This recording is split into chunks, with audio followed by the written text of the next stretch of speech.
তো চলুন বন্ধুরা, যে ছাদে আমি যে গাছগুলো নিয়ে এসেছি এখানে বসাবো বলে ওগুলো বসিয়ে নিই, কারণ একটু রোদটা বেড়ে যাচ্ছে, গাছগুলোকে বসানো আমার একটু মুশকিল হয়ে যাবে, তো একটু বসিয়ে নিই।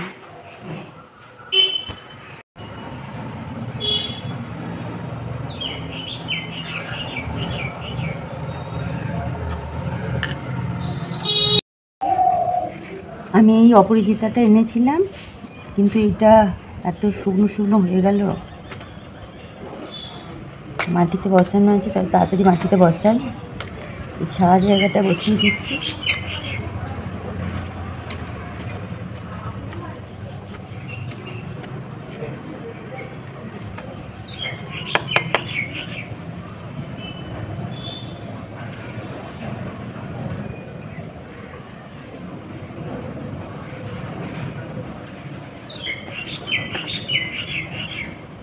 বেঁচে যাবে বলেই মনে হয়, বলুন।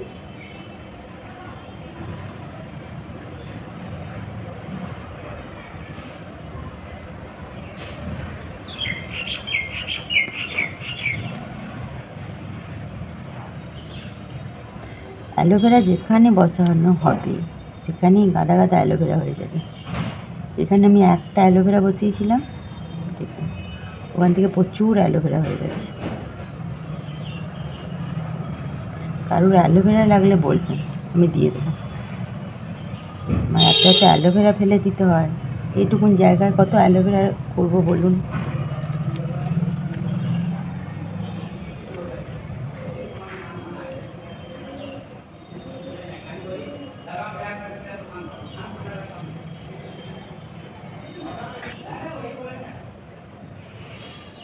গাছটা একটু জল দিয়ে দিই। এই দেখুন আমার এখানে এত অ্যালোভেরা, এই টবটা অ্যালোভেরা কেটে ভেঙেই যাচ্ছে। আরও একটা টব আগের বারে আমি খালি করে গেলাম, এই টবটা পুরো ভর্তি হয়ে গিয়েছিল, এখন কটা বেরোচ্ছে দেখছি। হলুদ গাছ বেরোচ্ছে, আর এইটাতেও খানিকগুলো হলুদ গাছই বেরোচ্ছে। হলুদ গাছ বেরোচ্ছে, এটাতেও হলুদ গাছই বেরোচ্ছে। দেখি এগুলোকে একটা জায়গায় আমাকে করতে হবে, দিয়ে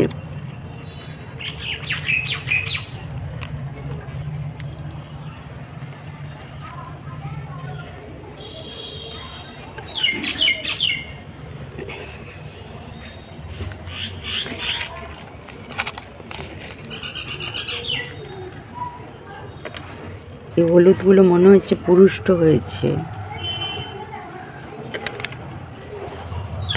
দেখুন একদম খাওয়ার মতন হলুদ। এখানে হলুদটা খুব ভালো হয়।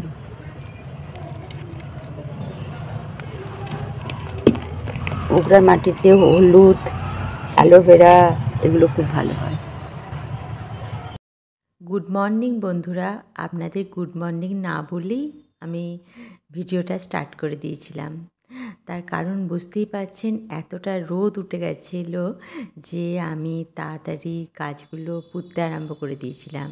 কারণ গাছগুলো নিয়ে আসার পর তাড়াতাড়ি না, মানে আমি ভেবেছিলাম যে ভোরবেলায় উঠেই গাছগুলো বসিয়ে দেবো মাটিতে, কিন্তু খুব ভোরবেলা উঠতে পারিনি, কারণ একটু শরীরটা টায়ার্ড হয়ে গিয়েছিল।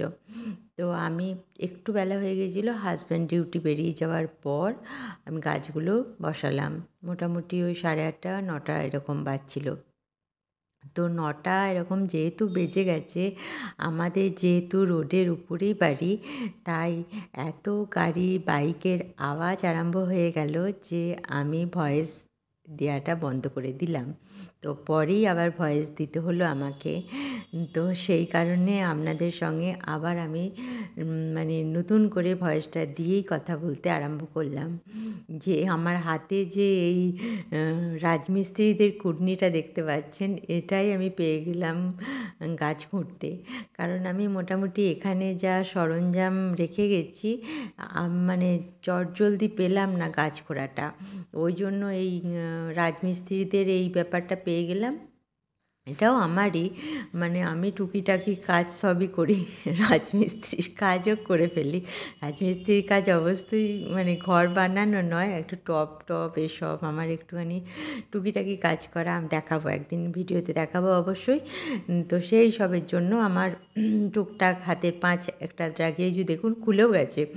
তো সেই রকম আর কি, এটাকে পেয়ে গিয়েছিলাম, এটা দিয়ে মাটিটা খুঁড়ে ফেললাম। তো এইটাতে আমি লাগিয়েছি, আমি এই ড্রাগন দেখবেন এখনই আমি নিয়ে আসবো, আমি ওই দিকে রেখেছি ড্রাগন ফলের গাছ আর কি। এই ড্রাগন ফলের গাছটা আমাকে শিবা এনে দিয়েছিল, আমি উল্লাসেও একটা লাগিয়েছি আর এখানে একটা এনে রাখলাম। তো ড্রাগন ফল যেহেতু যে মনে করুন একটু জল কম দিলেও ভালো হয়, সুতরাং আমি দেখলাম যে উকড়া তো একটু ড্রাই জায়গা, তো এখানে হয়তো বা ভালোই হবে। তাই একটু বড় গামলাতে ড্রাগন গাছটা আর কি, ফল এখনও হয়নি, অনেক ছোট গাছ, তো ওইটা দিলাম, দিয়ে একটু জল দিয়ে দিচ্ছি। তা করতে করতে মাও ওপরে শাড়ি কাপড় জামা কাপড় মিলতে এলেন, মা অনেক সকাল সকাল চান করে নেন। তো মা আমাকে বলছে যে কী রে, এসে পরেই গাছের কাজ করতে লেগে গেলি নাকি, কাল রাতে এসেছি। তো এইটাও আমি তারপরে গাছের কাজ আমার হয়ে গেল, হয়ে গিয়ে আমি তারপর রান্নাঘরে চলে এলাম। তখন আমার সকাল থেকে মানে চা খাওয়া হয়ে ওঠেনি, মানে তখন মনে হয়েছে কখন চা খাবো, চা খাওয়ার জন্যে তখন মানে শরীর এবার আমার টানছে। হাজব্যান্ড একবার বেরিয়ে গেছে, তখন ও লিকার খেয়ে বেরোয়, আমার লিকারটা ততটা ভালো লাগে না, তবুও যেদিন যেদিন একদমই মানে ওর সঙ্গে বসে খাই গল্প করতে করতে, তখন হয়ে যায় লিকারটাও ভালো লাগে। মানে যার সঙ্গে ভালোবাসার মানুষের সঙ্গে কোনো কিছু খেলে তো তখন ওটাও ভালো লাগে। এই ছেলে মনে করুন এসে ঘুরপাক খাচ্ছে যে ওর খাওয়ার টাইম, মানে কি খাবে, তখন আমি এদিক থেকে আমাকেও জোর করে নিয়ে এলো, মা এসো এসো, পরে তুমি আবার গাছের কাজ করবে, এখন টিফিনের ব্যবস্থা করো। টিফিন কী করব, টিফিন কী করবে, টিফিন কী করবে, এসব খালি করে যাচ্ছে। তো আমি বললাম ঠিক আছে দেখি দাঁড়া, নিয়ে কিছু টিফিনের ব্যবস্থা ওকে করে দিলাম। এই টুকিটাকি টিফিন, পাউরুটি আনা ছিল, পাউরুটি জ্যাম দিয়ে, আরও কিছুতে মানে ডিম সেদ্ধ খাবে না, কলা খাবে না, মানে ওই জ্যাম সস এই সব আর কি। আর রুটি পরোটা লুচি এই সব খেতে খুবই ভালোবাসে। তো আমি রাতের জন্য একবারে আটাটা মেখে নিলাম, পরোটা বা রুটি যাই করব। দিনের বেলার দিকে যা ঘামছি সে একরকম পারা যায়, আবার রাত্রিবেলা ঘামা মানে সেই মানে কষ্টকর ব্যাপার। মানে আমার কীরকম ব্যাপারটা, আমি যদি একবার কাজ করতে আরম্ভ করি তখন মনে হয় এই সব কাজগুলো সব করে ফেলবো। মানে ওদিক থেকে এক গরমে করে এলাম, একবার চাটা খেয়ে ফট করে লেগে গেলাম যে এদিকে মানে আটা মাখাটা সেরে নিই, আটাটা মেখেই তো এখনই করব না, আর একটু রেখে দেবো, রেখে দিয়ে পরে আবার টাইম মতন একবার করে নেবো, দিয়ে আটাটা মাখতে আরম্ভ করে দিলাম। তো ছেলের ওদিকে জোগাড় করলাম যে ছেলের খাবার কী করব। ছেলের জন্য শুধু তো পাউরুটি এসব খেলে হবে না, দুপুরের খাবার দাবার আছে। দুপুরের খাবার বলতে ও খেয়েছিল মনে করুন, বললো ওর বাবা চিকেন এনে রেখে দিয়েছিল, বললো চিকেনটা একটু বেশি করে দাও। ও চিকেন হলে ওর খুব মানে আর কোনো ঝামেলা নেই, মানে ছোটোবেলায় ওর ভাত খাওয়াটা শিখেছিল মানে চিকেনের মাধ্যমেই, মানে কোনো কিছুর মাধ্যমে ওকে আমি ভাত খাওয়াতে পারছিলাম না, মানে সব সময় খালি রুটি লুচি পরোটা এসবের মধ্যেই ও থাকতে চাইছিল, কিছুতেই মানে ভাত খাওয়াতে পারছিলাম না। তো আমার বাপের বাড়ি গিয়ে আমার মা ওকে মানে চিকেন খাওয়ানোটা প্রথমে দেখিয়েছে, চিকেনের টেস্টটা। তো চিকেনের টেস্টটা পেয়ে ও তখন চিকেনটা খুব ভালোভাবে খেয়েছে। তো তখন থেকে ও খালি বলছে যে মানে সবসময় ওই চিকেন ছাড়া ও কিছুই খেতে চায়, চিকেন দিয়ে তখন ভাতটা খাবে, মানে যখনই চিকেন করে দেওয়া হচ্ছে মানে তখন একদমই ছোট বাচ্চা, চিকেন না করে দিলেও ভাত খেতে চাইছে না।